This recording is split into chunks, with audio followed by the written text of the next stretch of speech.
এটা আমরা এসেছি কলকাতা SSKM এর অপোজিটে মোহনকুঞ্জ, যেখানে পুষ্প প্রদর্শনী হচ্ছে। আর এখানটায় এটার উদ্বোধক করছেন ফিরহাদাকে। তো দেখতে পাচ্ছ প্রচুর ডালিয়া ফুল এখানটায়, আর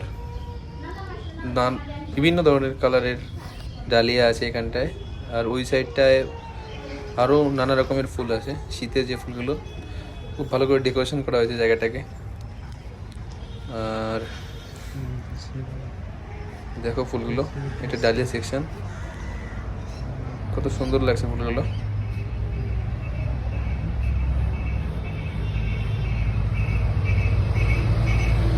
তো এখানে এখনটায় খুব বেশি ভিড় নেই, কিন্তু সন্ধ্যার দিকটায় প্রচণ্ড ভিড় হয়। আর এটার উদ্বোধন হয়েছে 12 ফেব্রুয়ারি, আর এটা মেবি 26 তারিখ পর্যন্ত চলবে। তো অনেক দিন থাকবে এটা। তো তোমাদের সময় হলে চলে আসতে পারো। এটা নন্দনের সাইডে আছে আর SSKM এর অপোজিটে। তো দেখো প্রচুর ফুল। আর সামনেটায় আমাদের ভারতবর্ষের যে পুরো ইয়েটা আছে, ওটা ফুল দিয়ে সুন্দর করে করা হয়েছে ম্যাপটা।